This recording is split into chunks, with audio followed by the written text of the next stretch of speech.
quiero aprovechar para darles un brevario, avisos de parroquia. Código naranja, señores. Serio el problema. Serio.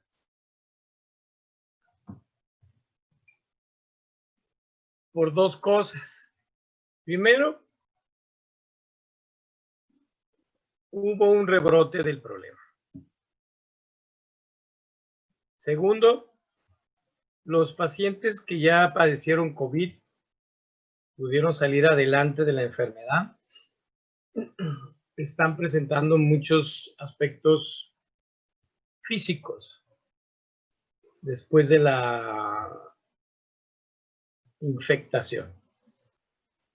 El problema serio que están presentando estos pacientes es una fibrosis pulmonar. O sea, los pulmones dejan de tener elasticidad. Los pulmones se parecen muchísimo a un fumador, lo que se llama un enfisema. Y son lesiones pulmonares que ya no van a quitarse el resto de su vida.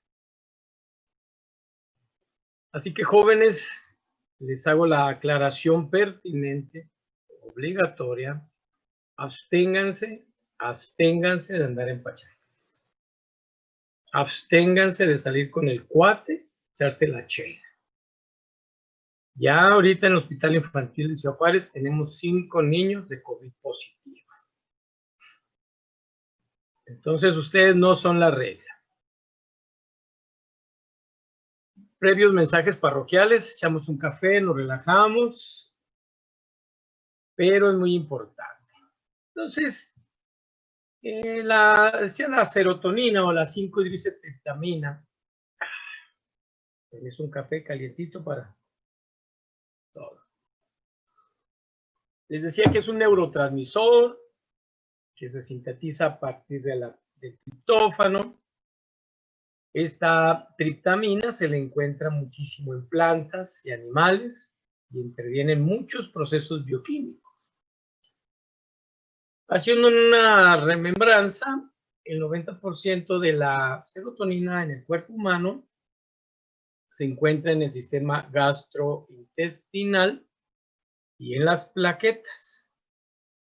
El resto, ese 10%, lo sintetizamos en nuestro sistema nervioso central para generar las funciones tipo emocional, conductual y regulación de ciclos biológicos establecidos que platicamos. Por lo tanto, es un neuromodulador. ¿Qué es la serotonina? Es un neuromodulador. Fundamentalmente en el sistema nervioso. Por lo tanto, los procesos conductuales y neuropsicológicos modulados por esta sustancia, ya revisamos el estado de ánimo. Vamos a revisar la percepción.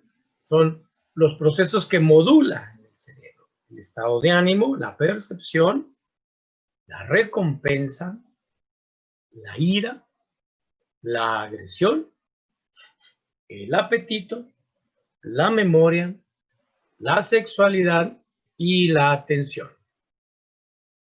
Por lo tanto, su metabolismo está asociado a varios trastornos psiquiátricos muy importantes y el estrés reduce su concentración normal. Eso sería para hacer un breve recordatorio de la importancia, ¿verdad? Y a mí en lo personal, pues antes de iniciar la charla, me gusta siempre hablar un poquito de historia. Esta sustancia no tiene mucho, que se descubrió en 1935, un investigador italiano, Vittorio Sparme. Él, en aquellas épocas del siglo pasado, él por primera vez le llamó enteramina. ¿Sí? Le llamó la enteramina por el tubo entérico, por las células cromáfines o enterocromáfines que ahí se produce, donde se estimula la contracción intestinal, sobre todo intestino delgado. Por lo tanto, se relaciona serotonina con relajación intestinal, básicamente. Denme un segundito, mientras no sea una emergencia, no hay problema.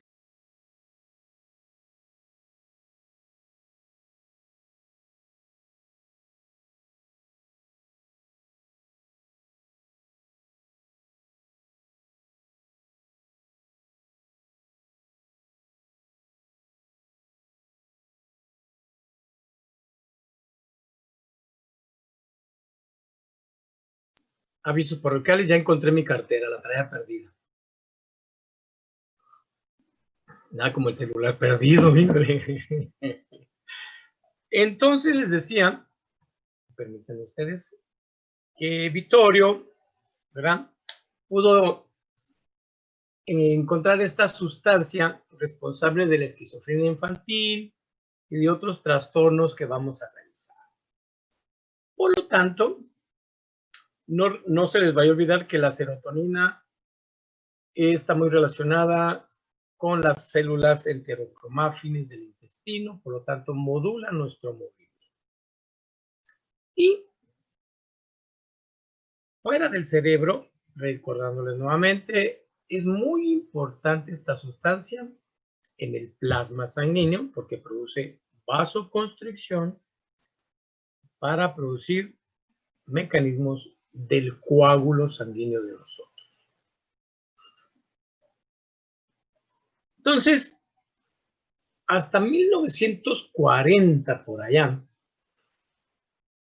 Maurice Rapaport,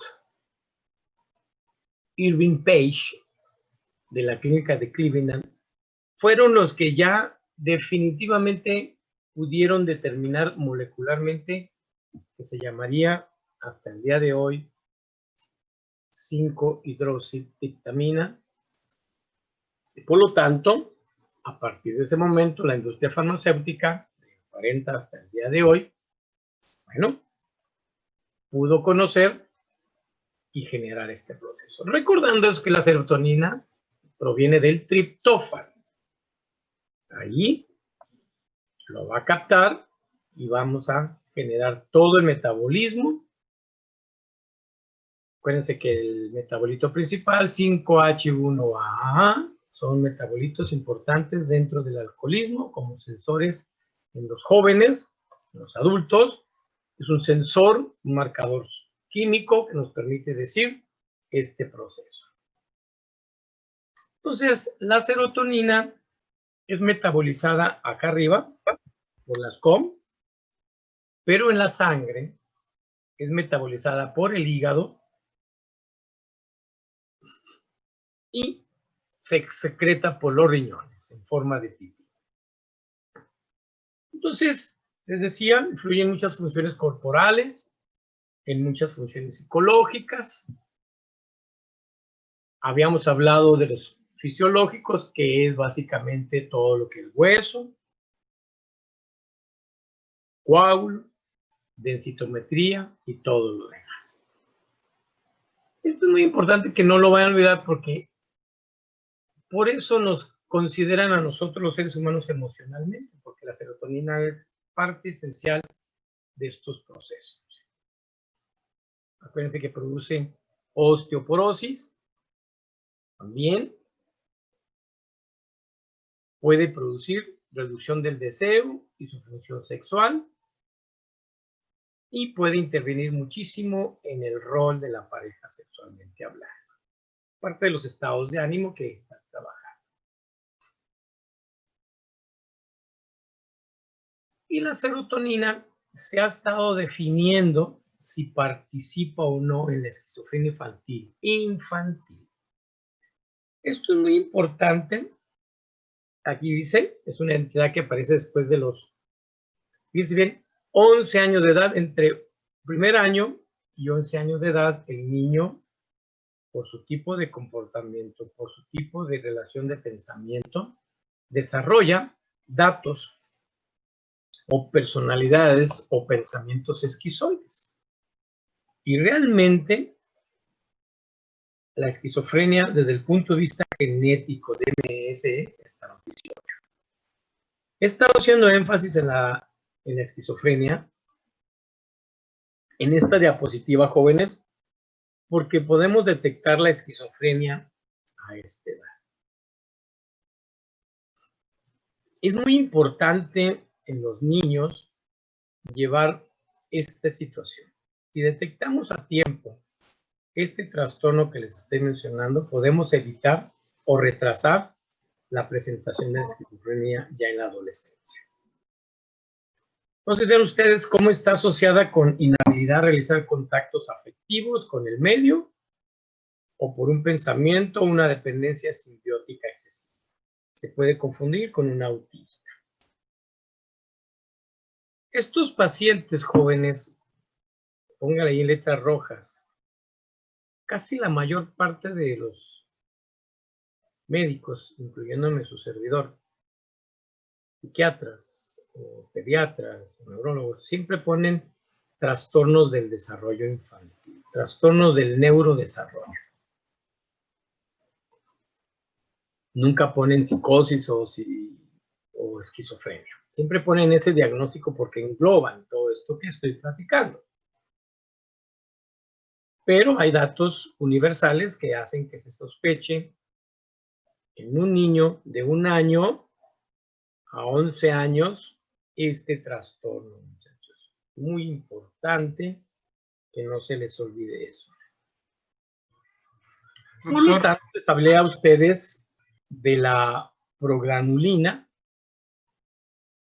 que es un marcador que se ha encontrado, que es responsable de la poda sináptica en el cerebro, establecido, ¿sí?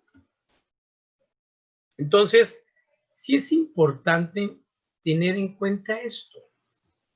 Recuerden que en los primeros años, en cuanto nace el bebé, viene este proceso, cortan el cordón umbilical y el cerebro adquiere sus propias funciones. Y esto hace que genere esta poda. Les quise presentar la diferencia entre un autismo y una esquizofrenia. Muy importante. Vean ustedes. Y ahí se las dejé.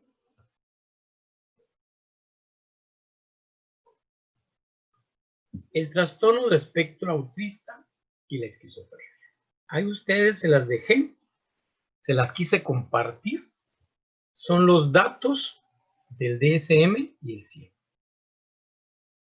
Es muy importante que si el niño de 1 año y 11 años tiene, fíjense bien, muchachos, uno de estos signos, pónganse a pensar. No tiene que tener todos los signos clínicos, neurológicos, psicológicos, psiquiátricos para decir, ah, no es un esquizofrénico.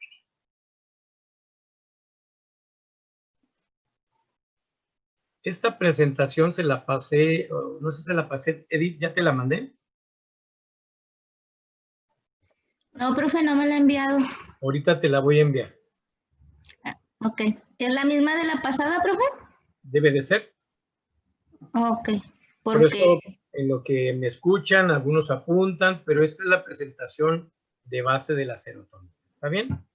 Muy bien, profe. Muy bien. Entonces, vuelvo a insistir, muchachos, y hago énfasis, y si fueran 3 clases, así daría las 3 clases.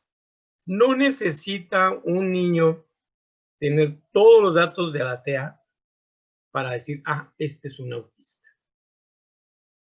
O igual, la esquizofrenia. Hay una prueba que quiero pasarles de experiencia, que sí es muy cierta, y que la comprobamos y que la tomamos como referencia en los niños y en los jóvenes. Déficit de atención. El niño no tiene nada, no le pasa nada, vive, come, va al baño, todo, vive feliz, come bien, pero tiene un problema de déficit de atención el niño. Ah, caray. Ese es un dato muy importante que nos orienta entre 1 y 11 años de edad. Y ustedes, psicólogos, señores, tienen que descartar la posibilidad. Pocas veces hago énfasis en unas clases, pero ustedes ya van a pasar a un siguiente nivel clínico, práctico. Ya no son teóricos. Entonces, el déficit de atención para mí, su servidor, es un indicativo de una posibilidad diagnóstica. Más, agréguenle ustedes estas 2 o 3 datos que les estoy mandando. Nunca pierdan la perspectiva en los niños berrinchudos, temerosos, miedosos, ansiosos y estresados que tengan este problema. Hay una prueba que es concluyente y me voy a quitar los lentes y doy cuenta que me están revisando a mí. Entonces, el paciente de 1 año y de 10 años, 12 años, 30 años, 40 años, tiene que seguir el movimiento de tus ojos, de los dedos con tus ojos. Tiene que seguirlo así, para un lado y para otro. El paciente, muchachos, háganlo en su consultorio. Le dice esto y el paciente hace esto, del otro lado. Viene para acá y se va por el otro lado. O usted le dice eso y el paciente se distrae. Es una prueba orientadora que nos puede decir que el niño no sigue una indicación porque percibe la información de una manera totalmente diferente, muchachos. Tú le estás diciendo, pero la están haciendo de otra manera. Ese es el declive, esa es la mala conectividad que tienen estos cerebros. Pero no tiene nada, pero no te conectan lo perceptivo con lo analítico. Bien, estas son las diferencias en donde nuestro paciente puede desarrollar estos trastornos de tipo psiquiátrico. La serotonina sí involucra estos aspectos importantes. Muy bien. El TOC, famoso TOC, el trastorno obsesivo compulsivo, muchachos. ¿Sí? Bien, es responsabilidad de la serotonina. A niveles de ganglios basales, cortezas prefrontales y cingulares. Ahí está el problema de nuestro paciente. Esos pensamientos e ideas obsesivas, esas manías obsesivas motoras. Entonces hay una deficiencia de este trastorno como tal en nuestros pacientes, ¿verdad? Los receptores de la serotonina son muy susceptibles a cualquier droga, son los que responden a diferencia de la acetilcolina, a diferencia de la histamina, a diferencia de los endorfinas. La serotonina es responsable de las conductas de las sustancias alucinógenas. Hongos. Este es el hongo de la ayahuasca famosa, ¿sí? Que les platiqué, mi amiga me habló como a las 2, 3 de la mañana porque vio a Dios. Cristo lo vio, hija de su madre. Ahorita, con todo respeto de esta amiga, anda medio ya se quedó arriba, porque cada mes iba a ser una sesión, cada mes. Causan una dependencia psíquica. Ellos se sienten solos en su manera, su estado de ánimo, bajos, y ¿qué buscan un ser humano? Pues encontrar una paz, ¿verdad? Una paz interior. Y como esto es costoso y tiene lana, pues van y hacen eso. ¿Qué hace el que no tiene lana? Pues va a las drogas. La chela. Y también el receptores de serotonina que responden a los anfetaminas o al ácido lisérgico, también es muy importante. Ninguna otra droga estimula más que los de serotonina. Dopa sí interviene, pero voy a repetir, son responsables hasta que... Sí, pregunta. Le quería preguntar, ¿qué es el LSD? El ácido lisérgico es una anfetamina estimulante, ¿de hecho? Ajá. Fue de las primeras drogas, Abel, que el hombre, parte de la marihuana, fue las primeras drogas excitatorias que se utilizaron en el hombre, en el ser humano como droga, igual que la coca. Primero fue eso y después la coca y luego la heroína y así sucesivamente. ¿Y es droga sintética? Es droga sintética. Ok, gracias, profe. Bien. Entonces, Profe, la serotonina, sí, adelante. profe, buenos días. Entonces, ¿hay una gran diferencia entre el DMT y la LSD? Sí, señor, muchísimo. Es totalmente diferente. Yo creo que más adelante, si me permiten ustedes irnos con calma, en DOPA, muchachos, les voy a tratar el tema de esta situación de las drogas. ¿Hecho? Como parte de su preparación. ¿Hecho? Entonces, la serotonina, un receptor específico, de los 17 receptores, pues hay uno que va a responder nada más, no los 17. Entonces, volviendo a lo mismo, la serotonina está involucrada también en esto. Vean ustedes, la famosa patología de difícil erradicación en el ser humano. Fibromialgia. La fibromialgia es una enfermedad de un trastorno doloroso, un síndrome doloroso intenso. La paciente puede pasar días y semanas en cama con mejorías relativas. La fibromialgia, estos son los puntos, muchachos, y así los quise dejar en la diapositiva, son los puntos que el psicólogo debe de revisar, vean ustedes, en el cuello, en los trapecios atrás, en el cuello, en los trapecios y en la parte baja del omóplato. Vean ustedes, estos son los puntos, según los acupunturistas que manejan, vean ustedes los puntos álgidos, que si ustedes tienen un paciente y les refiere cuatro puntos de estos, entonces debe de tener un problema de serotonina su paciente. Debe de tener un problema de dopa su paciente. La fibromialgia entonces no se quita, se controla. Por lo tanto, hay muchísimas asociaciones, muchísimos grupos en donde está viendo cómo, así como se ponen los estacionamientos para los de minusválidos, se está tratando de generar una asociación mundial, internacional, de la fibromialgia. Entonces, esto es muy importante porque van a encontrar muchísimos pacientes que tienen este trastorno básicamente, que se puede confundir con el síndrome de fatiga crónica. Ustedes en el 2015 se empezó a formar esta asociación, no ha sido aceptada todavía, y eso que hay, fíjense bien, 500,000 de firmas. Entonces, yo aquí en Juárez tengo la oportunidad de tratar 2, 3 pacientes de fibromialgia, las regulamos, las controlamos, pero no podemos hacer más.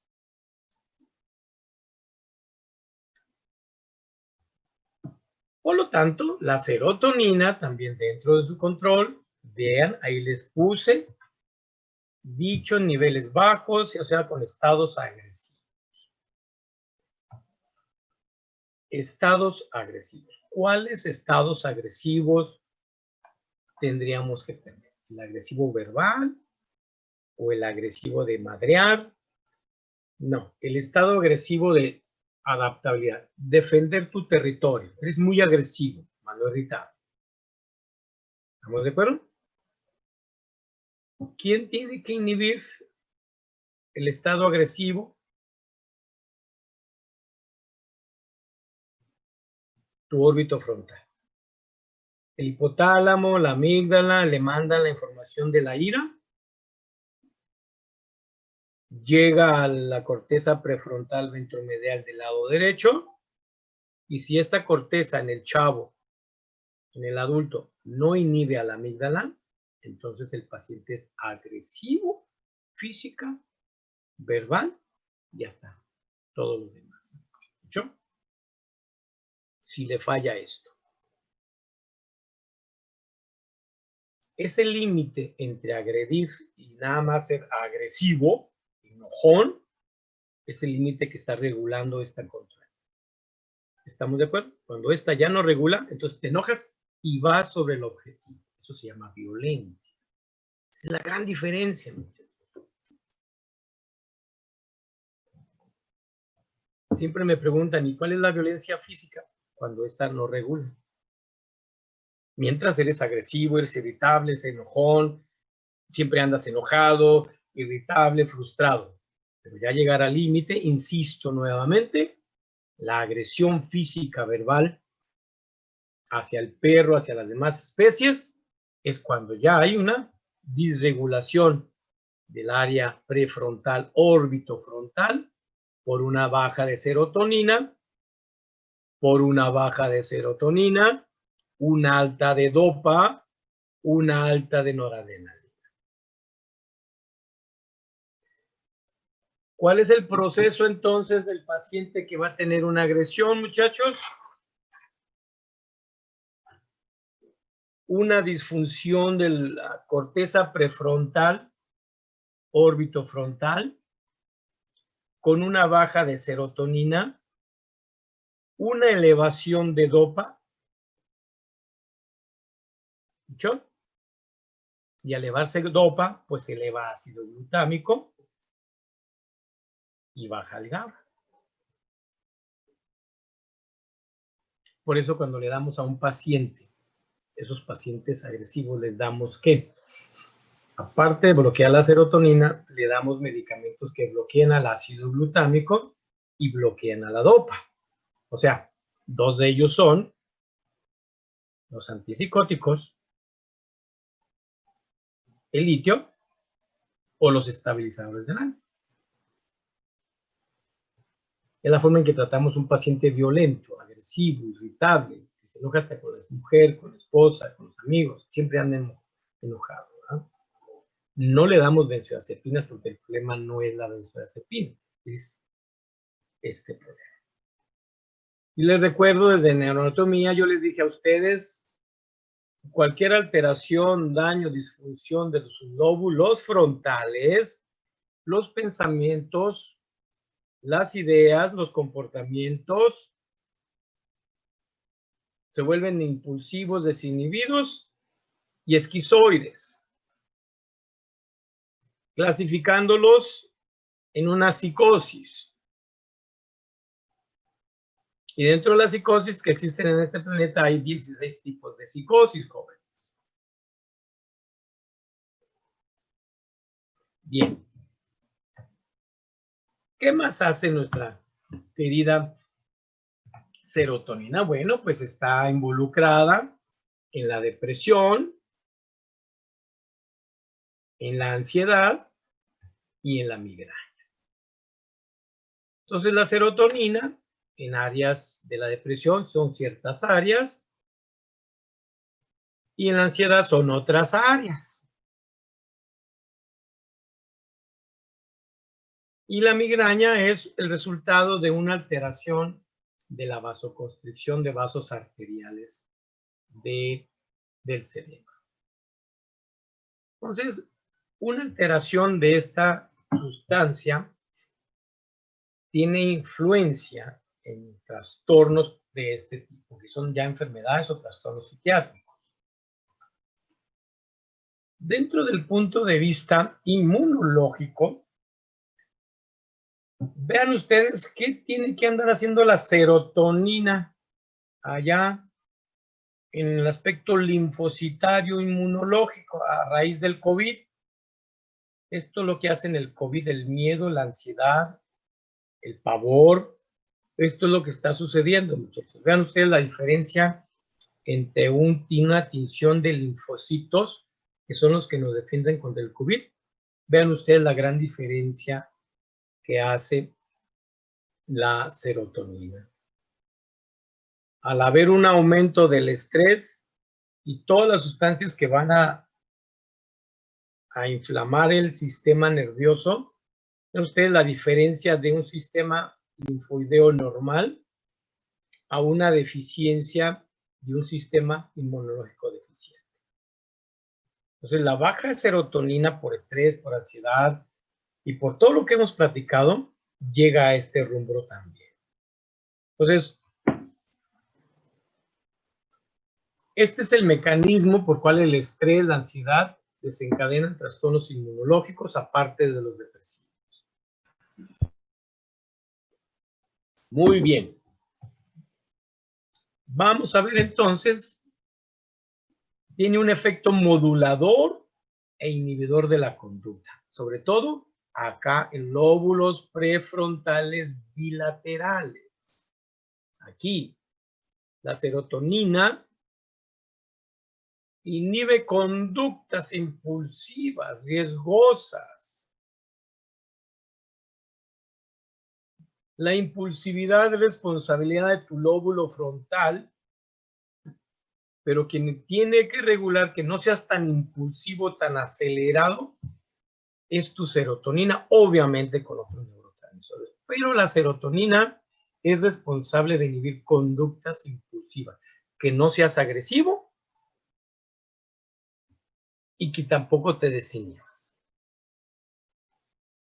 Lóbulo prefrontal, ventromedial y orbitofrontal.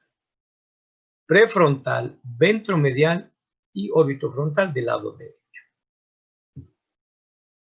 Porque recuerden que el lado izquierdo es más dopa y noradrenalina en vez de serotonina y noradrenalina. Tiene un efecto modulador sobre la inhibición de la conducta. La amígdala le manda el coraje y las neuronas acá arriba modulan esta información. Entonces, inhibe al GABA, básicamente. Y vean ustedes, rico, una buena cerveza, veo por aquí un buen vino, una buena madiraje y un grupo de amigos. Es responsable de la selectividad del apetito. Cómo me gustan las cosas, qué me gusta,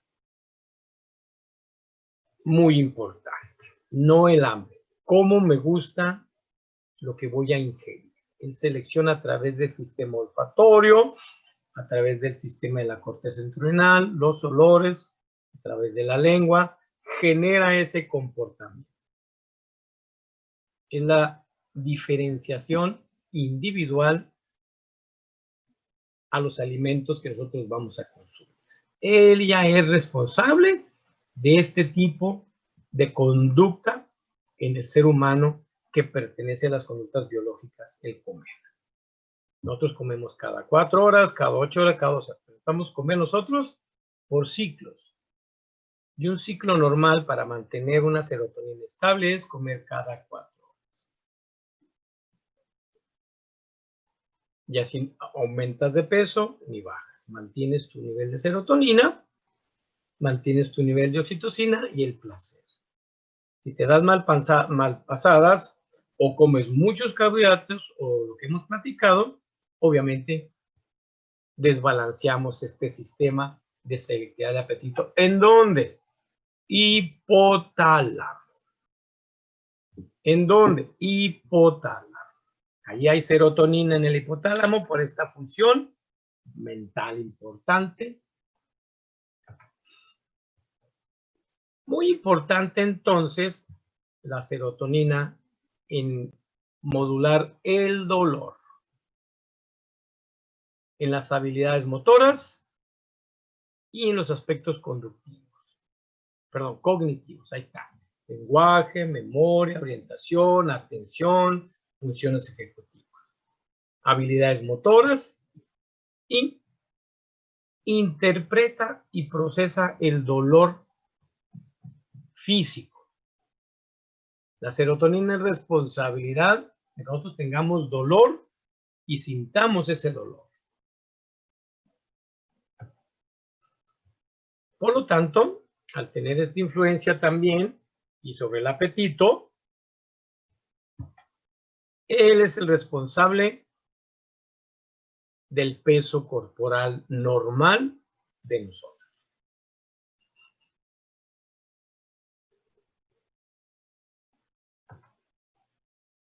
Y esto es muy importante, muchachas. El niño debe de pesar 3,500 en cuanto nace. Si ese niño en cuanto nace tiene un bajo peso al nacer, pues va a ser un paciente con alto peso al nacer. Entonces la obesidad, la bulimia, las anorexias están muy vinculadas con estos trastornos serotoninérgicos a niveles hipotalámicos, amigdalinos y prefrontales. Muchos de los problemas de los trastornos de alimentación son de origen de tipo no psicológico, disfuncionales serotoninérgicos, porque ustedes saben que si hay una baja de serotonina y adrenalina, el paciente tiene un estado de ánimo deficiente. Por lo tanto, todo esto es un estado de ánimo deficiente en los seres humanos. La serotonina, si trabaja normalmente, podemos ser aumento de peso, pero felices. Pero si tenemos una baja o alta serotonina, generamos un estado conductual que ya saben que es ansiedad y un estado de ánimo deficiente que puede llegar a la depresión mayor o trastornos cíclicos de los pacientes. Muy bien. Y las propiedades afrodisíacas de la serotonina. Yo quisiera preguntarle a alguno de ustedes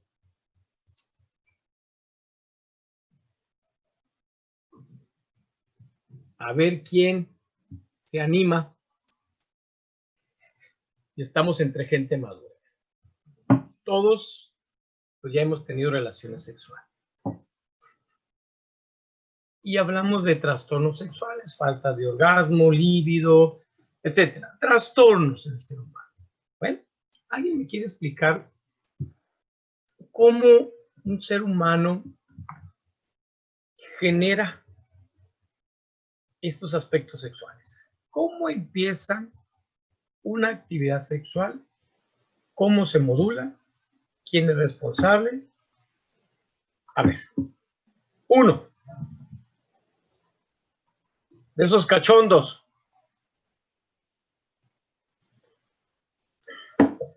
Alguien. Estoy haciendo una broma, ¿eh? A ver esos cachondos.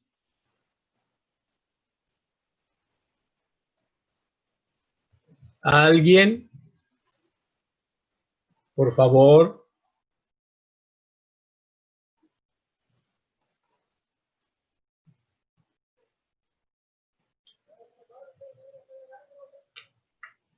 ¿Qué preguntó exactamente, profe? ¿Cómo preparas tu cuerpo para una actividad afrodisíaca? ¿Cómo te empiezas a preparar? ¿Cuáles son los mecanismos psicofisiológicos, neurológicos para tú tener una actividad sexual?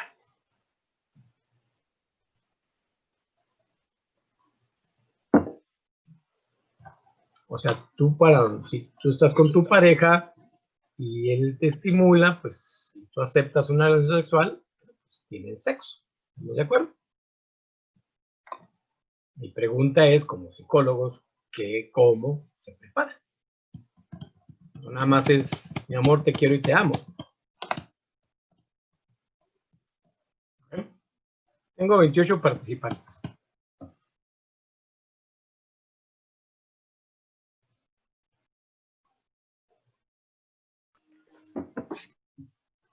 Una cosa es el amor. Una cosa es ese sentimiento fabuloso. Y otra cosa es que tú vayas a prepararte para hacer un rol, una conducta sexual. A ver, ándeles. Entonces la serotonina, dice ahí, la serotonina tiene propiedades afrodisíacas. Y ahí andamos comiendo chocolates, ahí andamos tomando viagras, ahí andamos tomando ostiones y todo, ¿no? Pues hacer una pieza. Pero ¿cómo sucede este fenómeno? A ver, ¿alguien que se anime?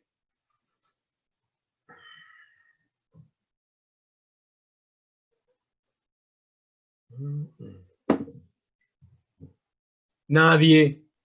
No puede ser. Profe, pues eso se inicia en el hipotálamo, ¿no, profe? La conducta sexual. Adelante. Sí, A y ver. luego ya a través de la secreción de algunas glándulas, ¿no? De algunas, perdón. Tú síguele. Por ejemplo, en el caso de la mujer, pues a través de los Oye, Abel. estrógenos, la Oye, Abel. progesterona. ¿Mande? Abel, hay cuenta que yo voy a consulta contigo. Tú eres psicólogo, yo llego y te digo, oye, ¿sabes qué, licenciado? Pues tengo una bronca con mi pareja. Y por más que trato de tener una acción con ella, algo me pasa. Algo está sucediendo. ¿Sí me explicó? Ujú. Entonces tú me dices así, ¿sabes que su problema empieza con el hipotálamo? A ver, dale la secuencia. Sí, Haz cuenta que yo soy tu paciente. Así te lo vas a encontrar. sí, profe. Y así tienes que explicarle al paciente.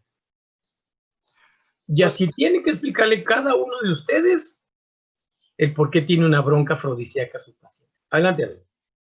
bueno, en el caso de si es un hombre, por ejemplo, pues hablaría con él sobre la hormona de la testosterona, que a lo mejor no está produciendo su organismo, ¿verdad? Que probablemente sea un problema de testosterona. ¿Qué más? ¿Qué más?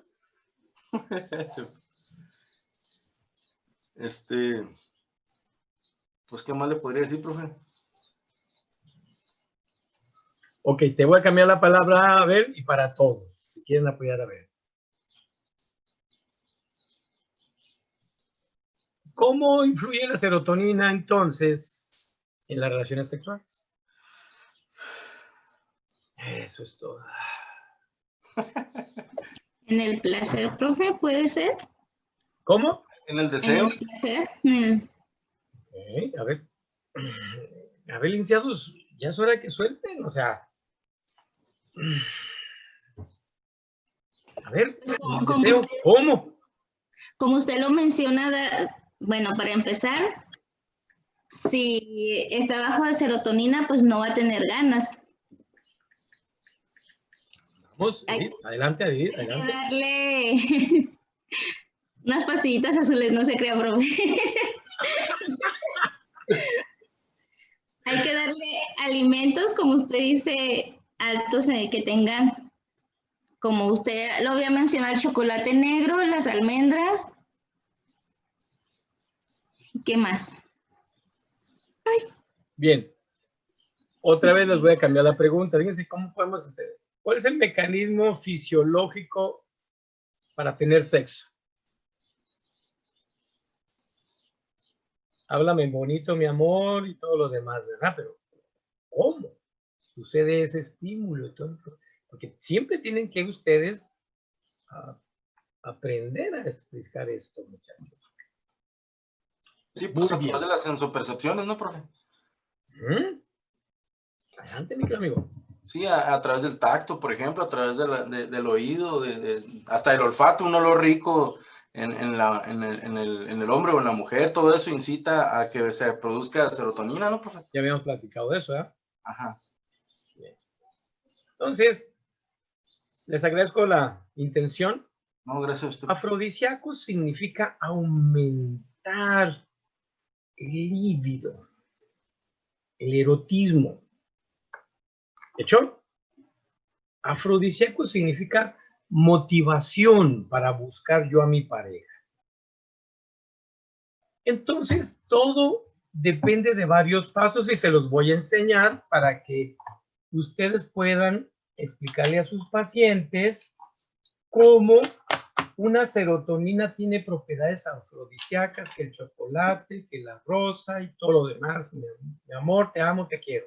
Entonces, ¿qué hace la serotonina cuando le dices, ahí te va, mi amor, y te amo?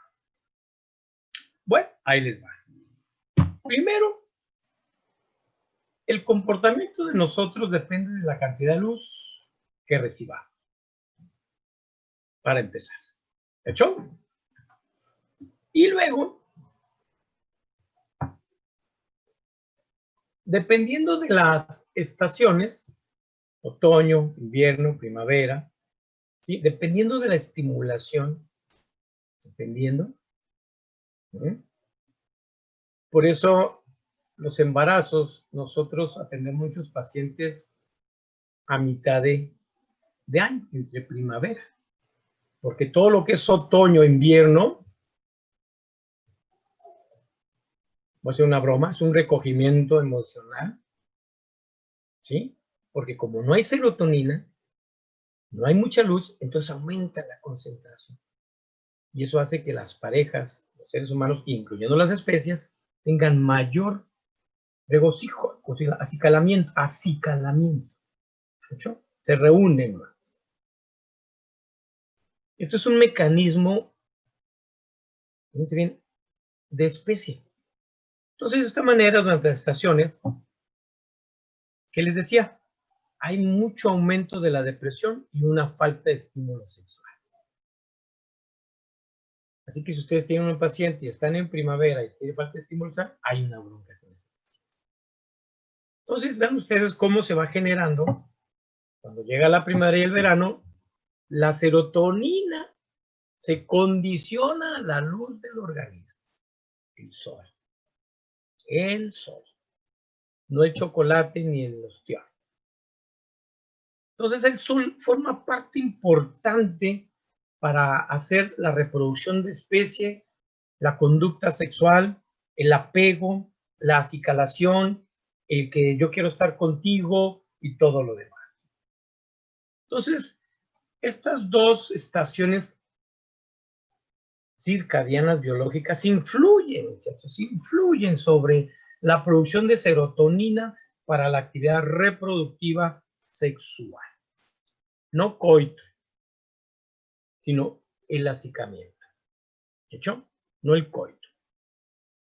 Por lo tanto, esto es muy importante.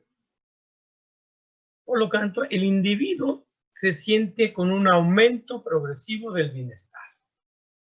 Felicidad con un mayor estímulo sexual. De la manera en que la serotonina lo capta, maneja el ciclo biológico circadiano de la luz.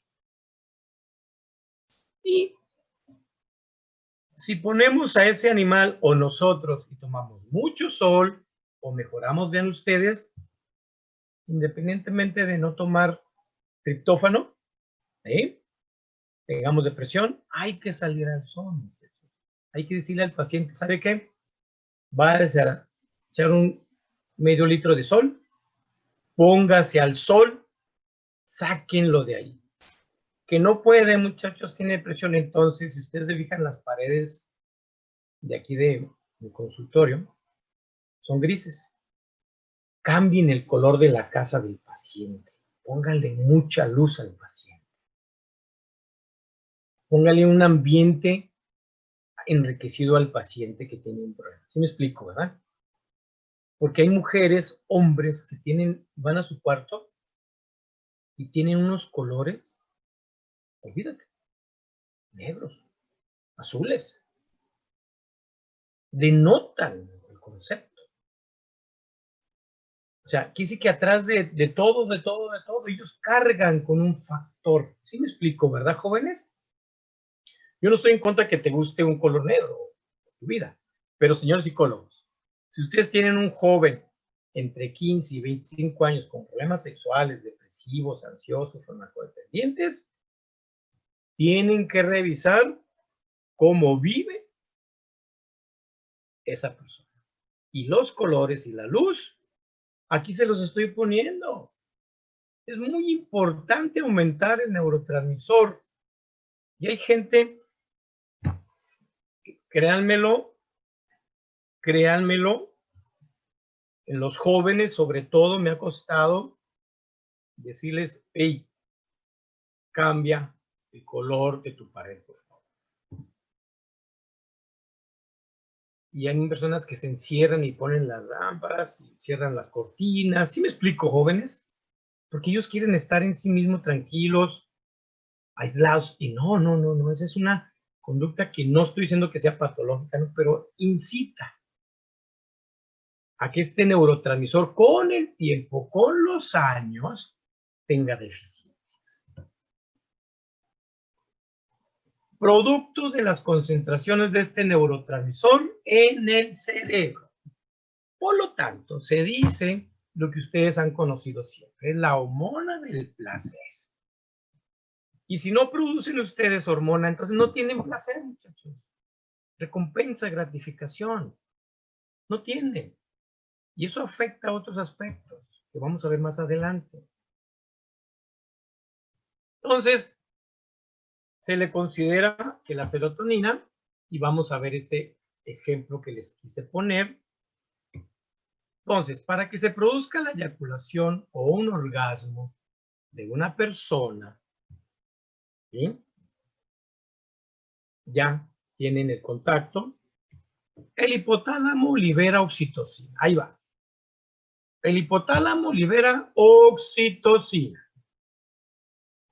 Y luego, después de que el o la persona tiene su satisfacción máxima, entonces aumenta muchísimo la serotonina en el cerebro, señores. Por lo tanto, produce un estado de placer y tranquilidad.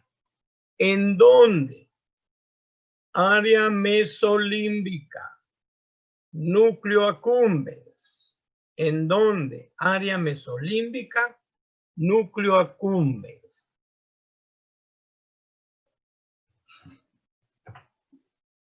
Por lo tanto, después de que ya tenemos una placer natural, que es la máxima satisfacción al aceptar una relación, un coito, entonces lo que hace el sistema nervioso central, vean ustedes, hay una reabsorción de la serotonina después del orgasmo. Hay una reabsorción de la serotonina. Y esto es importante que se produzca porque si no se hace este mecanismo, entonces tenemos problemas en la liberación de la hormona del crecimiento. Entonces la serotonina es importante que se baje para que se produzca esta hormona del crecimiento y prolactina, muchachos.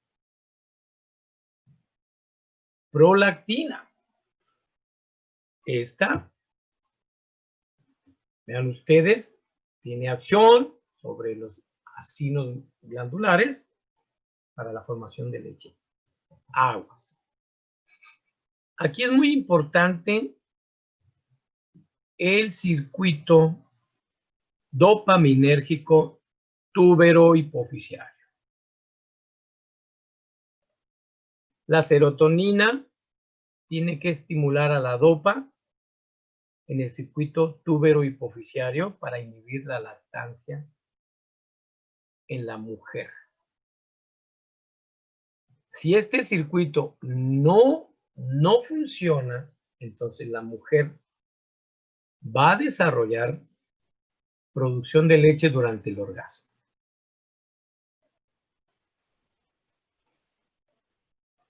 Y este mecanismo es importante porque inhibe la producción de leche en la actividad sexual. En los jóvenes, en las mujeres jóvenes, en los jóvenes, si este mecanismo no está aceptable, producen ginecomastia, crecimiento de mamas, fibrosis en las mujeres, quistes de ovario en las mujeres, quistes de mama, muchachos. Así que hay una relación muy estrecha entre los quistes de mama y la fibromialitosis mamaria por la serotonina, por este mecanismo tan sencillo, muchachos. Entonces, si todo está perfecto y la mujer logra generar esto, vean ustedes, su ciclo menstrual se va a detener, va a generar que se inhiban las hormonas folículos estimulantes y esto hace que un ovario que está produciendo el óvulo, el otro se inhiba. mientras pasa su ciclo menstrual. Cada mes es uno y luego viene el otro. Uno y otro. ¿Qué pasa si se pierde esto? Hay quistes en los ovarios. Hay quistes en los ovarios. Porque no inhiben este sistema importante. Y la mujer muy joven empieza a tener quistes de ovario, sin que se den cuenta, muchachos.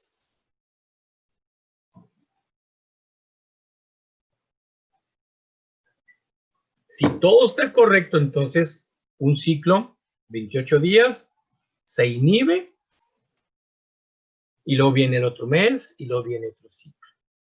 Esto lo regula el hipotálamo. Si no regula, entonces hay problemas menstruales, muchos días de sangrado, o no hay sangrado. ¿Pero qué tiene el paciente atrás de todo esto si la serotonina está malita? Pues factores de estado de ánimo deficientes. Y les vuelvo a repetir, no está deprimida, porque no trae tristeza. ¿Me explico? Pero trae deficiencia de serotonina. Y en China y aquí en Juárez, una deficiencia de serotonina es igual a un estado de ánimo deficiente. Ya les había dicho eso.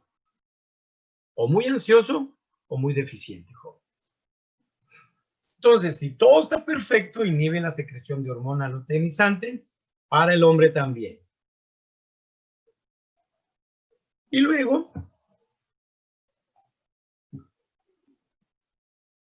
esto va a servir para cuando ya termine el ciclo menstrual y vuelvas otra vez a menstruar, a tu ciclo menstrual, entonces estimulas la producción de esteroides sexuales. Tus estrógenos, tus progesteronas, tus andrógenos, tus testosteronas se vuelven a producir.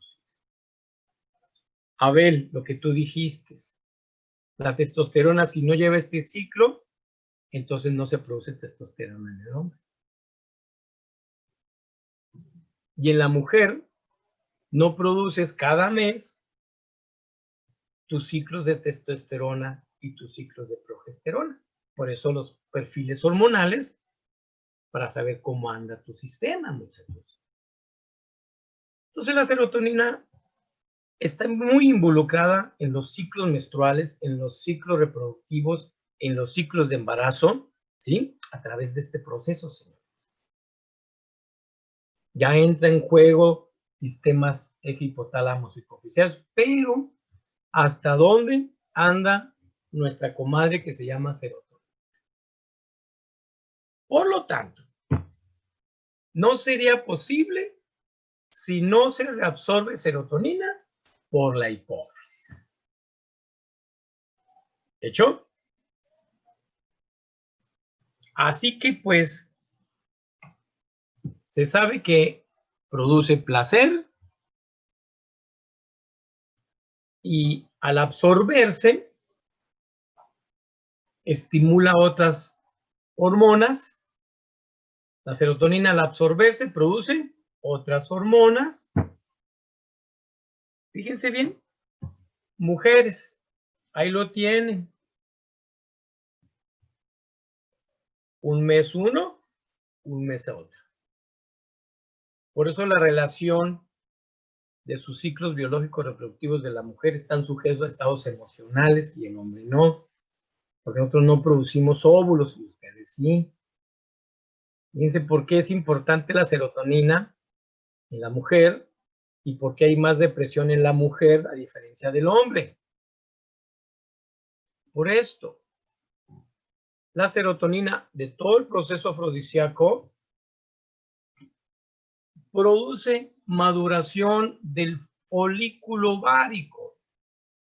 Así que si de alguno de ustedes trae una bronca emocional, ansiosa, y siempre andan bajo un sistema, como estoy platicando, entonces ustedes están teniendo deficiencias en madurar ese ovario, ese óvulo.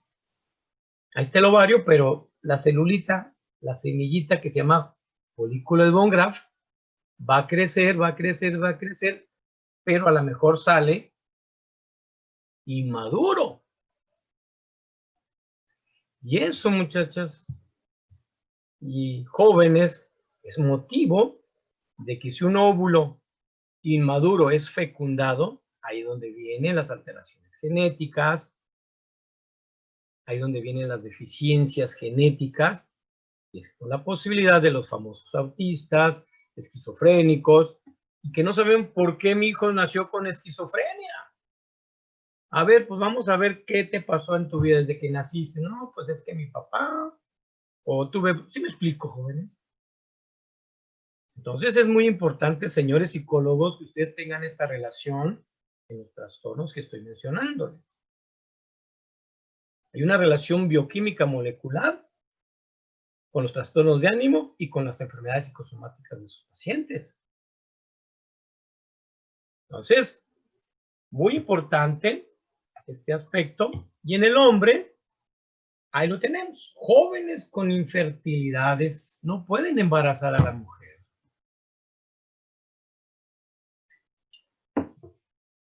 Jóvenes con disfunciones eréctiles.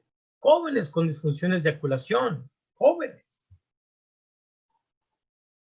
Y dicen que el problema es psicológico. No, señores, no es psicológico el problema. Insisto, no es psicológico. Es una mala producción de este sistema afrodisíaco para la formación de las conductas sexuales reproductivas de un ser humano. Sus roles sexuales, si me gusta una mujer o no me gusta un hombre, ahí no tiene nada que ver la serotonina. Tiene que ver en la conducta de un ciclo biológico sexual de un ser humano. Ni la dopa, adrenalina y los 50 neurotransmisores tienen injerencia como es la serotonina. Entonces, les decía a ustedes, esto sería la manera, cómo influye la serotonina en los procesos afrodisíacos, cómo nos preparamos nosotros, ¿sí? Entonces, nosotros como seres humanos estamos expuestos a la luz y oscuridad, ¿de hecho?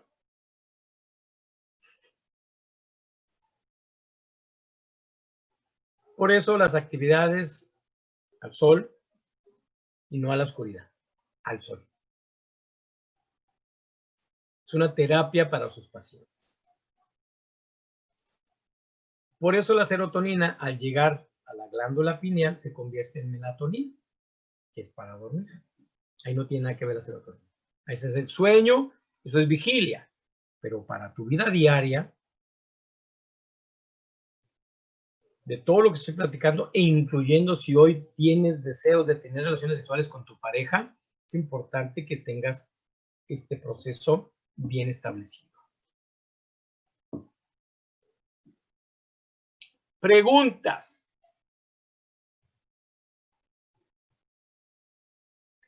Preguntas, jóvenes, por favor. Adelante.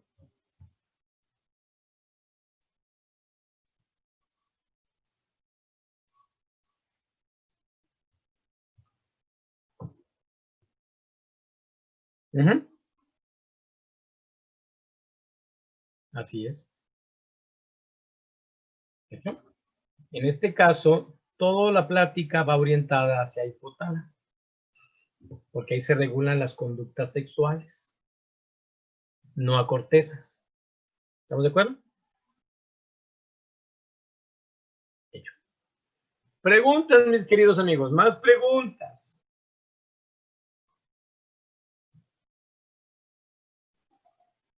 Bien. Finalmente llego aquí a nuestros queridos receptores, que son 7, ¿verdad? Perdón. Ahí está. Son receptores y sus genes. El gen HRT, gen transportador 1A, 1B, 1D, sucesivamente, son los genes transcriptivos que van a dar origen a nuestro receptor. Entonces, OH1 se divide en 5, ahí los tienen, de la A a la F. Y el 2 en 3, A, B y C. Y el 3 no tiene subdivisiones, el 4 tampoco, y el 5H, A y B El B no está presente en nosotros, solamente en gorilas o changos, ¿sí? Nada más. Pero nosotros el 5B no. El 5A sí, 6 y 7. Entonces, ahí tenemos nuestra clasificación de nuestros receptores responsables de toda la charla que les hice el viernes y que estoy haciéndoles el día de hoy.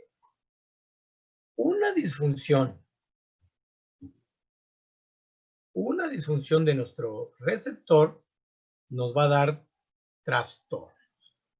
Una disfunción del gen nos va a dar enfermedades genéticas. Son dos cosas totalmente diferentes. ¿Escuchó? Por lo tanto, les decía, rectificando, pues, el 90% se encuentra en intestinos,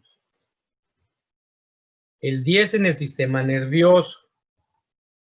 La serotonina se encarga de regular varias funciones, ya las revisamos.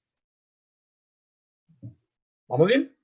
Voy a hablar del 5H1A. No me interesa todo esto, ¿estamos de acuerdo? Me interesa el uso clínico. En psicofarmacología sí me va a interesar todo esto. Pero ahorita necesito que me digan 5H1A que están en estas áreas, que no se los voy a preguntar, que no es el caso, pero sí es importante. Entonces, el 5H1A es un receptor muy importante y pónganle ahí, es un receptor cuando está disfuncional, hiposensible o baja la regulación, el receptor, no la serotonina, el paciente desarrolla, bien ustedes, ahí se los puse.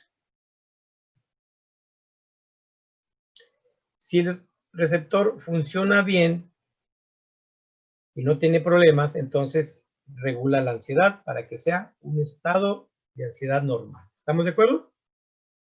Pero si disfunciona ese receptor y nuestro paciente tiene un trastorno depresivo, fobias, pánicos o ansiedad generalizada, miedos y todo, entonces yo le voy a dar un tratamiento a ese niño con un fármaco que bloquee al H1. ¿Estamos de acuerdo? Al H1, si mi paciente tiene mucha ansiedad, pues entonces yo le voy a dar un medicamento para quitarle la ansiedad, para ir a bloquear o antagonizar. ¿Y cuáles serían? Vean ustedes, aquí les puse uno. Buspirona. Y así puedo usar muchos medicamentos, pero en este caso les puse este medicamento. Entonces yo voy a tratar con la buspirona a un paciente con ansiedad, porque le voy a dar un tratamiento. ¿Hecho? O le voy a dar antidepresivos. Entonces, ¿quién es responsable de regular la ansiedad para que nosotros tengamos una ansiedad normal? Este es el receptor encargado.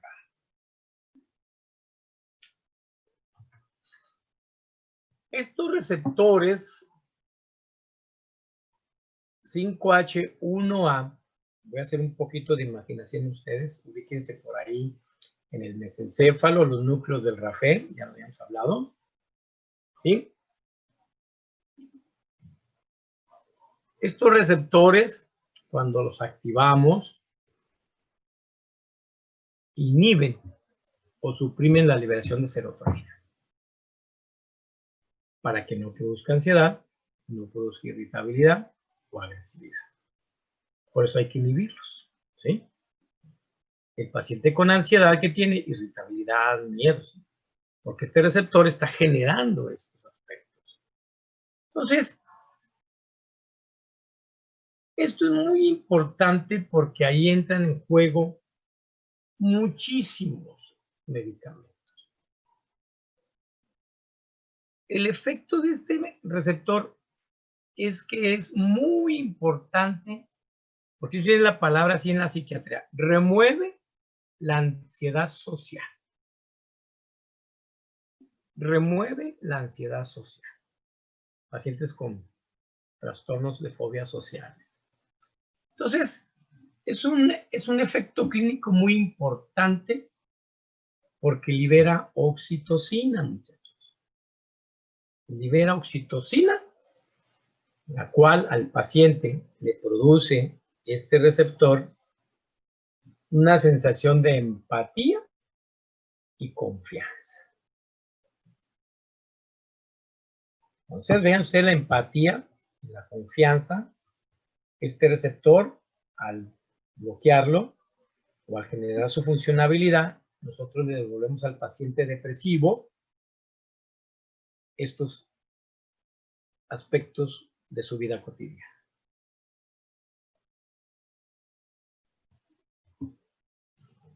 Este receptor es el responsable de la mayor parte de los efectos positivos y empatogénicos de las anfetaminas.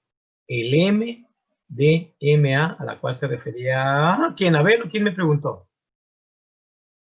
Cuando hablaba de hongos, este es el receptor, ¿sí?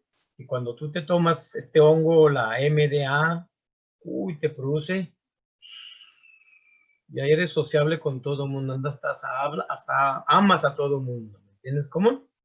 Este receptor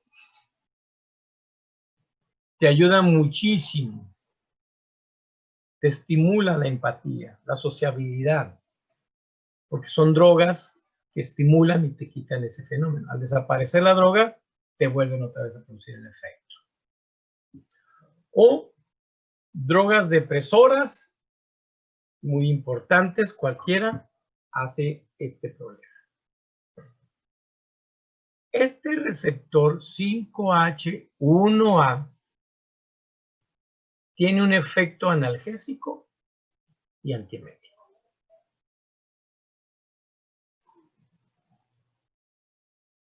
Este receptor 5H1A tiene un efecto, fíjense bien, que mejora las memorias declarativas y no declarativas.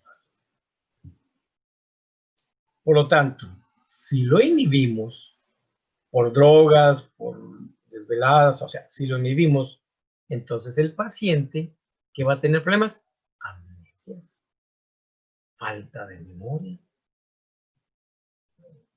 Los niños, problemas de memorias de trabajo importantes, malísimos para la escuela. En sus tareas cotidianas no pueden aprender porque no tienen ese proceso. Este receptor, ¿verdad? Por mecanismos de inhibición del ácido glutámico, que es el responsable de la memoria, ¿verdad? Y de la acetilcolina, ya se había dicho, lo inhibe. Inhibe el glutámico, acetilcolina y el paciente cietos. Ahí viene el proceso, los jóvenes adultos, el Alzheimer, Profe, o las amnesias. Adelante. entonces, si está una persona, consume estas sustancias, ¿sí recuerda o a él se le bloquea también los recuerdos? Se le bloquean. Ok. ¿Yo? Porque es la memoria declarativa, tanto cognitiva, de memoria de trabajo ejecutiva, como la no emocional amigdalina. ¿Sí? Entonces, vean ustedes todo lo que hace un receptor en todas las funciones que estamos, y quién es el responsable. Esto es muy importante. Preguntas.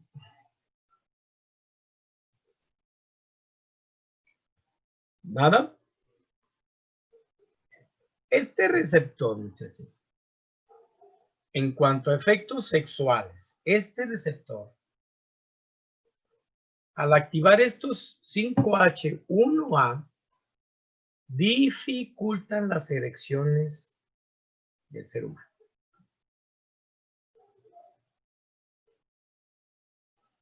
Dificultan las erecciones del ser humano. ¿De hecho? Este 5H1A, dentro de sus múltiples funciones, dificulta la erección del pene.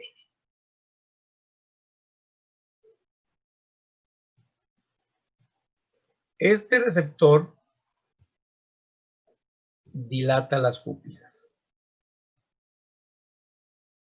El paciente dilata las pupilas.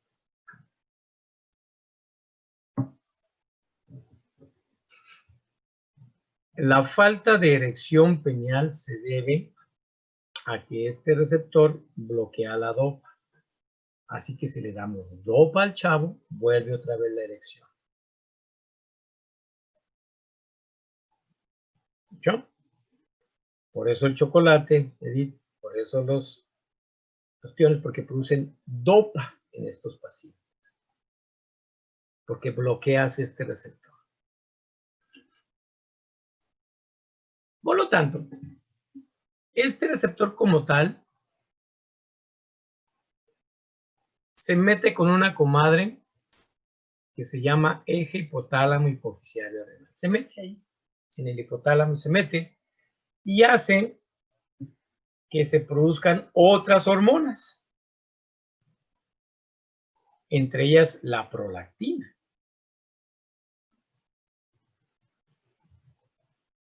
Este receptor produce muchas endorfinas, produce muchas endorfinas, produce mucha hormona del crecimiento y produce mucha hormona ACTH.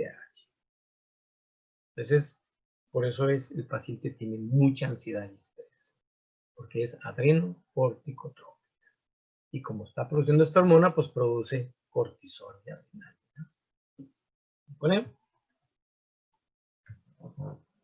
Preguntas de este receptor. Sí, profe, el receptor también tiene que ver con ¿Otra vez? este es el receptor también tiene que ver con el apetito. No. Todo lo que te dije, nada más. ¿Hecho? Nada más. ¿Bien? Sí, profe. Hecho, pues. Preguntas de este receptor, muchachos. Profe, como quien dice, bueno, creo, él regula quien entra y salga, Así es. ¿sí? Ujú. Entonces, si hay una deficiencia en ese receptor, es cuando baja o aumenta cualquier Cuando otro hay neurona. espérate, Edith, que el receptor normalmente hace un mecanismo de sensibilidad. La sensibilidad es el reconocimiento. ¿Estamos de acuerdo? Entonces el receptor hace esto, abre sus ligandos para que se ensamble la serotonina, o se ensamble el medicamento, o se ensamble el SD, o la anfetamina, pero se ensambló. ¿Estamos de acuerdo? Y se ensambló la metanfetamina. ¿Qué hace este receptor? Se activa y comanda el paciente. Ya me expliqué, ¿verdad? Por eso el receptor tiene una upregulation o downregulation. ¿Estamos de acuerdo? Cuando tu receptor llega a la metanfetamina, lo regula, llega a la metanfetamina, lo regula, llega otra vez, ya no trabaja. Entonces, ¿qué hace el paciente cuando ya no consume? Ansioso, irritable, molesto. Ya tiene los datos de un comportamiento psiquiátrico alterado. Su estado emocional es alterado. Sus comportamientos son alterados porque ya el receptor está deficiente. No porque esté bajo o alto, ya no funciona. Entonces te produce ansiedad, mayor estrés en el paciente. ¿Estamos de acuerdo? Y el paciente, obviamente el de la MDA, LSD, ¿qué va a tener? Los problemas sexuales. No va a haber erecciones adecuadas. Por eso Perdón, sí. es muy común que digan, ay, traigo la malilla. Exacto. ¿Sí? Es como todos. Ajá. Por eso los que usan anfetaminas, los chavos, que quieren demostrarle a la novia que son todopoderosos. Ufa, 3 sin saque, maestro. 3 sin saque se llama. Sí, jóvenes, es un mal, es un mal. Señores psicólogos, se van a encontrar muchos jóvenes influenciados por la publicidad, influenciados por el Facebook, influenciados por la competencia en que yo tengo una novia y yo puedo 3, 4 veces sin que me haga bronca. Desde que empezamos a utilizar los famosos estimulantes del Viagra y todo lo demás, muchos jóvenes la están utilizando sin necesidad de usarla. 1. Muchos jóvenes utilizan drogas que estimulan la potencia sexual. Entre ellos estos. Y ellos van para arriba, la éxtasis. Y ellos son formidables. Formidables. Y la mujer, pues fascinada. ¿Esto me estoy explicando? Entonces, muchos jóvenes tienen adicción a este tipo de sustancias para mejorar sus conductas sexuales. Yo se lo voy a dar a un paciente que tiene disfunción eréctil. ¿Me estoy explicando? Entonces, el señor va a satisfacer a su esposa, a su novia, a su amante, lo que sea. Pero él va a sentir la mejoría. En lo que sale el aspecto del rol sexual, y ya pasa el efecto. Pero, vuelvo a repetir. ¿Qué lesiones van a tener estos pacientes cuando están generando? Pues primero el sistema adictivo. Segundo, están cambiando todo el aspecto afrodisíaco que les estoy diciendo. Sí, jóvenes. Así de sencillo. La situación de los hongos alucinógenos, LSD, anfetaminas, rock, éxtasis, todo lo demás, el hombre lo busca hasta por curiosidad, como decimos, pero yo les estoy explicando a ustedes qué está pasando dentro del cuerpo. Y ustedes, psicólogos, tienen que saber qué pasa dentro del cuerpo. No lo que hace, sino qué lesiones te estás causando. Y eso es lo que ustedes tienen que platicarle a su paciente, a su amigo, a su cuate. Yo creo que deben de tener cuates que utilizan esto. Yo tengo cuates que utilizan esto, señores. Entonces, ustedes son psicólogos, orientadores. Y tienen que tener esa cultura, esa educación de información, jóvenes. Eviten más preparación inútil, ¿sí? Ignorante de muchos de sus jóvenes amigos. Porque es una información inútil e ignorante de sus jóvenes amigos. No sé si me estoy explicando, con el debido respeto. Bien, 5H1A,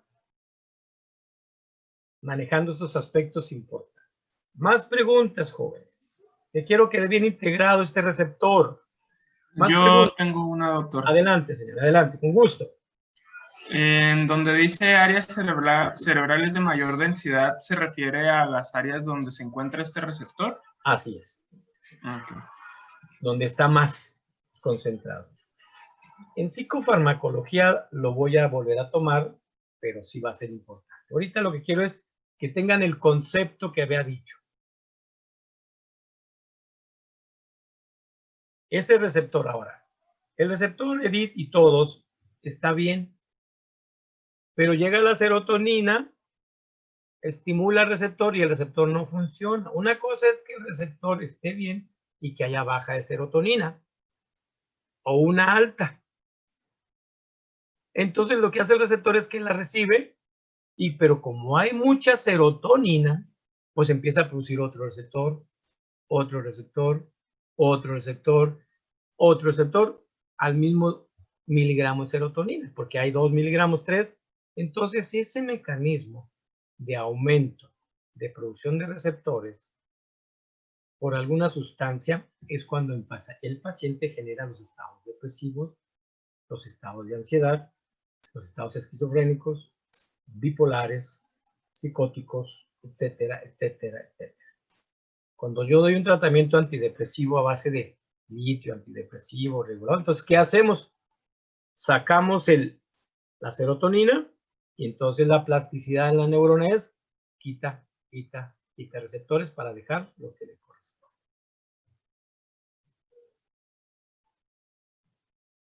Entonces, una cosa es la sensibilidad del receptor y otra cosa es la serotonina. ¿Yo? Bien. Preguntas para pasar al siguiente receptor. Preguntas.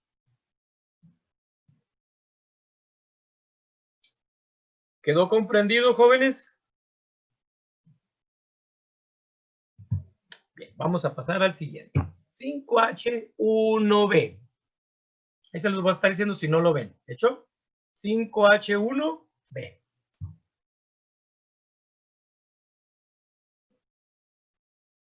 Este receptor 5H1B, por estudio, se encuentra en los ratones y en los otros. No en los changos, en los ratones. Y se encontró que estos receptores, jóvenes, en los ratones, si les quitan ese receptor o no tienen el receptor 5H1B los ratones, permítame, está, ¿sí? Estos tienen ratones dentro de su gremio. Estos ratones, si no tienen este receptor, son ratones con una conducta muy agresiva. Tanto en frecuencia como en intensidad. Entonces ya tenemos otro receptor diferente, ¿se fijan? Entonces, si no tiene un receptor, el ratón es agresivo, mucha agresividad, muy frecuente y muy intenso, sin ninguna causa aparente. Entonces, en el hombre, imagínense, una deficiencia de este receptor, ¿qué nos va a pasar? Nuestro paciente va a tener trastornos impulsivos agresivos con bajos niveles de serotonina. Por lo tanto, vamos a tener este problema. Por lo tanto, aquí tenemos un principio. En animales como en humanos, una baja severa o una baja poca de serotonina incrementa la agresividad.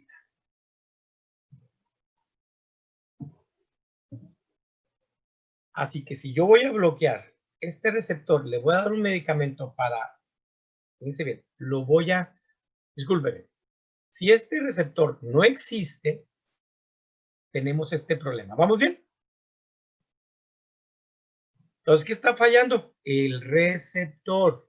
Mi mano es el receptor, no falla, está fallando. ¿Estamos de acuerdo? Entonces, ¿qué tengo que hacer? Lo tengo que estimular. Por eso voy a dar un medicamento agonista. ¿Para qué? Para que trabaje. Entonces, el estimular a este receptor, le quito la agresividad al paciente. ¿Hecho? Le quito la agresividad al paciente. Ahora, hay medicamentos para estimular este tipo de procesos.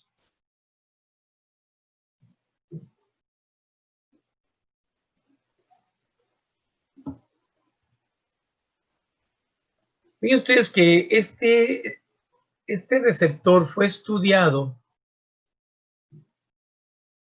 en pacientes.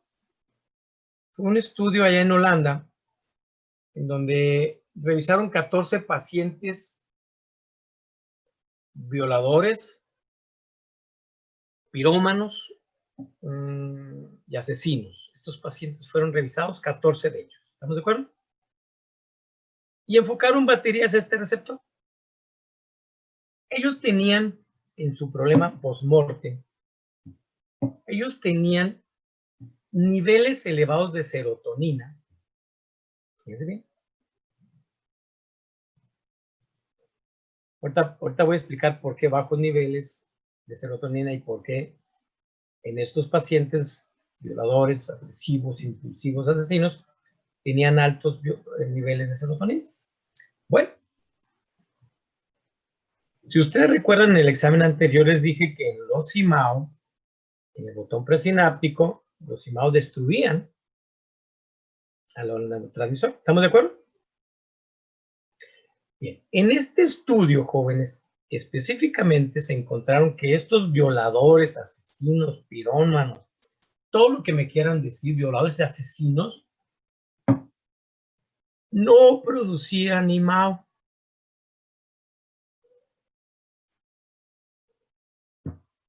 Y eso hacía que la serotonina aumentara, pero ¿en dónde? En el botón presináptico, no en el espacio. ¿Hecho?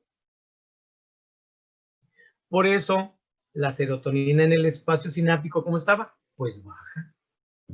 Porque todo hasta ¿dónde estaba toda? En el botón presináptico, porque no la metabolizaban por baja. Entonces, señores, en este momento estamos haciendo un análisis de este tipo de seres humanos que tenemos en las cárceles, ¿verdad? De esta patología o esta psicopatología de la violencia. De estos gentes que se dedican a crear caos en la sociedad a través del asesinato, la violación, pirómanos.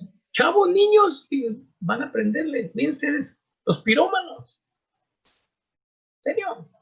Es este receptor deficiente porque les acabo de decir que no hay IMAO presináptico.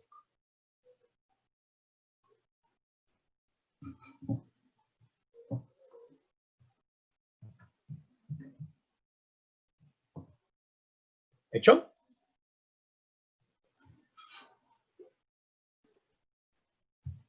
Entonces, estos receptores H1B normalmente tienen la función de inhibir ¿a quién? A la dopa e inhiben a ácido glutámico. Diferente para evitar la hiperexcitabilidad. Entonces, si está fallando, ¿cómo manda la dopa? Allá en el cielo. ¿Cómo anda el glutámico? Arriba, excitado el tipo. Un psicópata es muy inteligente, muchachos. Planea bien su asesinato, paso por paso, porque trae todo un proceso cognitivo. Dopa, glutámico, del lado derecho. Poca serotonina, baja noradrenalina. Entonces, el psicópata, asesino, violador, planea perfectamente todos sus procesos. Entonces, este 5HB, su función normal es que inhibe, dopa y ácido glutámico. Entonces, si falla, ¿qué tenemos, señores? El aspecto de hiperactividad frontal. ¿Hecho?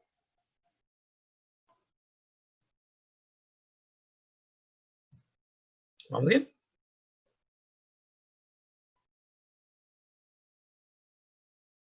Muy bien. Fíjense bien, este receptor, ya hablamos de osteoporosis, ya hablamos de funciones osteoclastas. ¿Están de acuerdo? Entonces, este receptor es el que anda metido en los problemas de la osteoporosis. Entonces, si este receptor en un ser humano joven, ya en adulto no, joven, le encontramos osteoporosis, es que este receptor es el problema. Entonces tenemos que bloquearlo. Y al bloquearlo, ¿sí? Dice por ahí que disminuye el número de osteoblastos. O sea, la masa ósea y el ritmo de crecimiento del niño mejoran. Entonces, el crecimiento del niño de 50 centímetros a 1,80, o lo que medimos ahorita, ¿sí? El niño va creciendo, creciendo, creciendo, creciendo, creciendo, creciendo, creciendo, a este receptor.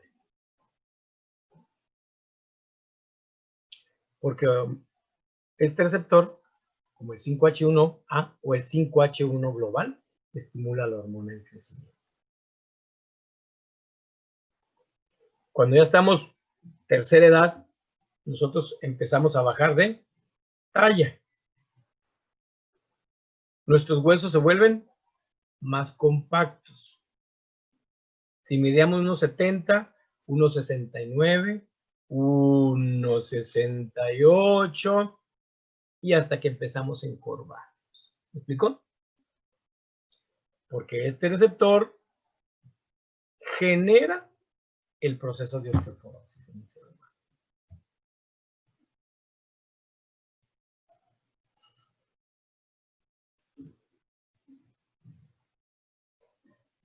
Algo muy importante de este receptor, señores,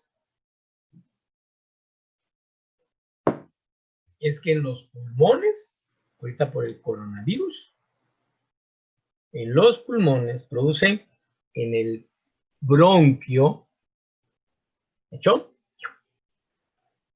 Vasoconstricción pulmonar. Vasoconstricción pulmonar. Entonces el asma, la famosa asma, el espasmo, es que ese bronquio está cerrado. Obviamente hay otras sustancias, pero este es el receptor que hace esto. Cierra el bronquio. Hay que darle un antagonista para que relaje. La serotonina ahí en el bronquio actúa con la noradrenalina.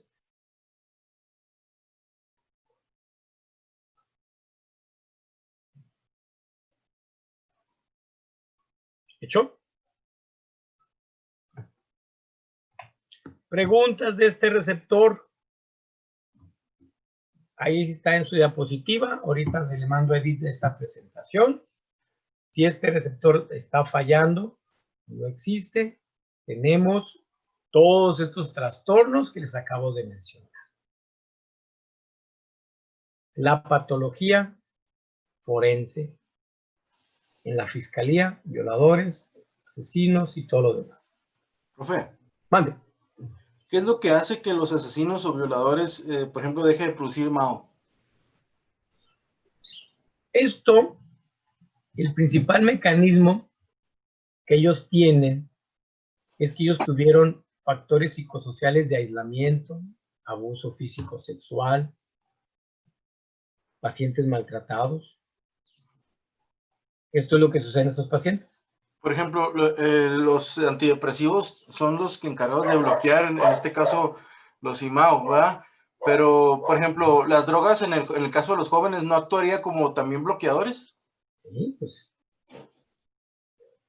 ¿Me explico? Ajá. No, yo, o sea, le hago la pregunta de eso porque si no hubiera una razón por la que se bloqueara el IMAO de una forma así como la que usted me está diciendo, pues le quitaríamos toda responsabilidad a los violadores y a los asesinos, porque sería algo natural o algo que le hubiera acusado, que les hubiera pasado, o que no podrían tener un juicio, pues no podrían tener porque están enfermos. Pero ya dado el caso de que se dé por el estilo de crianza o por las drogas o cualquier otra cosa, pues ya estamos hablando de que hay una responsabilidad en ellos. Ok. Estoy totalmente de acuerdo contigo. Muchas gracias, profe. Ellos tienen una patología. Ellos tuvieron unos antecedentes dentro de su desarrollo. ¿Me explico? Que modificaron estas redes, ¿cuáles? Estas, sobre todo el lado derecho. Muy bien. ¿Por qué? Ya ustedes, psicólogos forenses y criminalistas, van a encontrar el porqué. Muchas gracias, profe.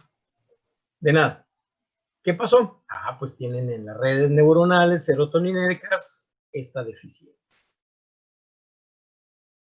Ustedes tienen que explicar por qué, no nada más el problema, por qué sucedió. Entonces, así es, a través de estudios, epidemiología, gente que se dedica a revisar los centros penitenciarios, gente que está dentro de sus centros de reclusión y reformación. Es este problema.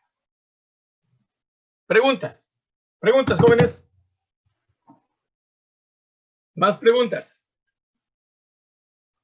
Vamos pues a pasar al D5HD.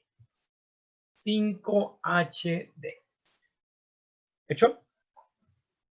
Vean ustedes que ahí en la pequeña diapositiva dicen agonistas para la migraña. Ok, estamos de acuerdo. Pero lo más importante de este receptor, ahí va. A este receptor se le atribuye el TOC.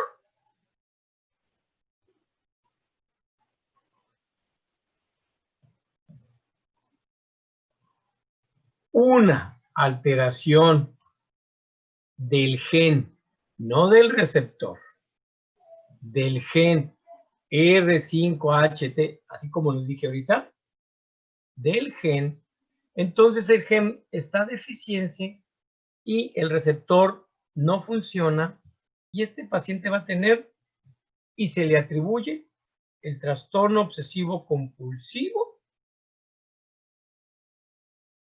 se le atribuye a este gen deficiente las conductas repetitivas de los autistas. ¿Hecho?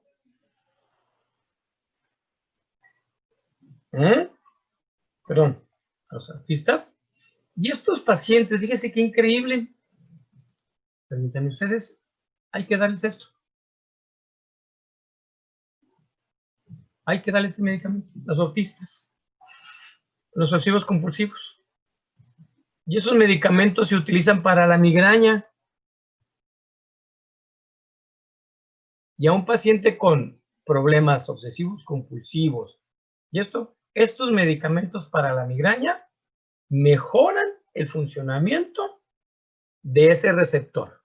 Mas no lo van a quitar, porque el problema es el gen que está normal. Pero lo van a mejorar. Y señores psicólogos, su psicoterapia va a ser muy, muy importante.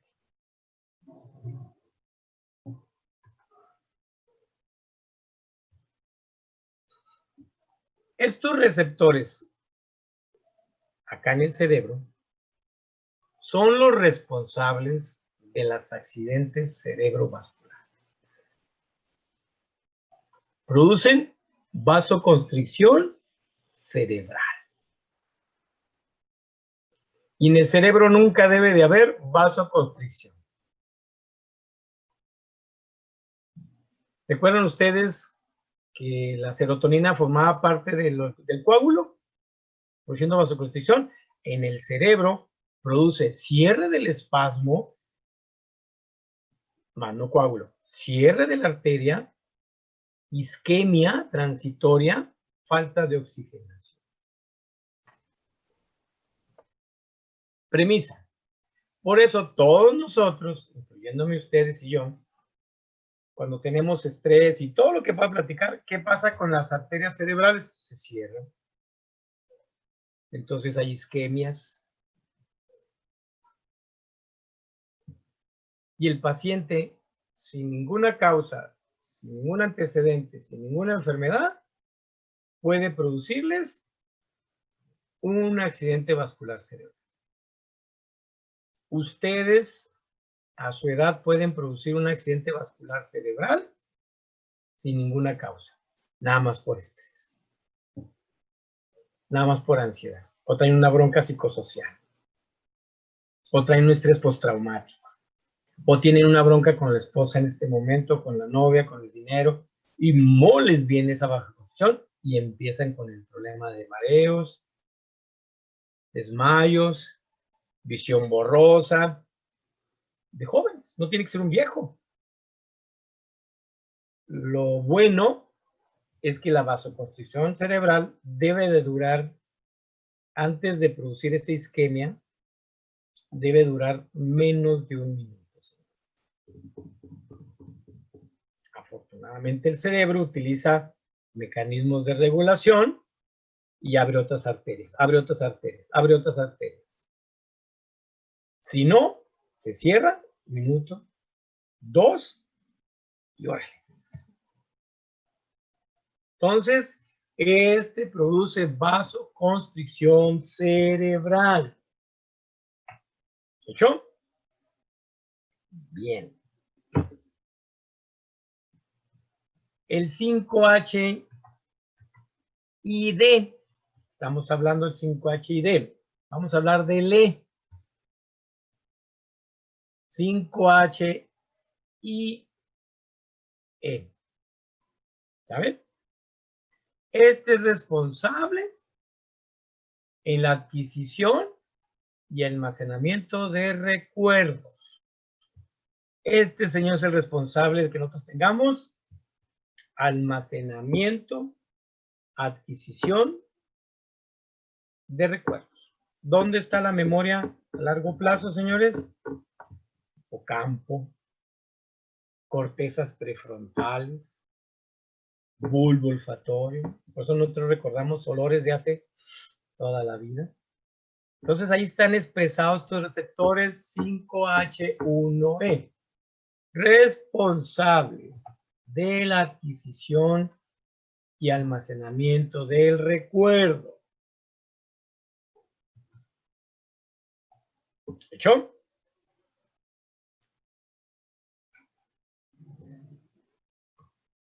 Ahí está. También en la migraña. Casi por lograr los DE son migrañosos, pero algunos tienen otra función agregada que les estoy dando. ¿Hecho? Vasoconstricción cerebral. ¿Vamos, jóvenes? Bien. Voy a dejar la clase hasta el día de hoy. Quiero que lo vayan asimilando con tranquilidad. ¿De acuerdo? Bien. Entonces, nos veríamos el viernes. Yo creo que el viernes termino serotonina y comenzamos con otro neurotransmisor. ¿Hecho? Excelente. Ok, Muy bien, señores. profe. Entonces, Gracias, profe. los veo el viernes con gusto como siempre. Hasta el viernes, profe. Cuídese mucho.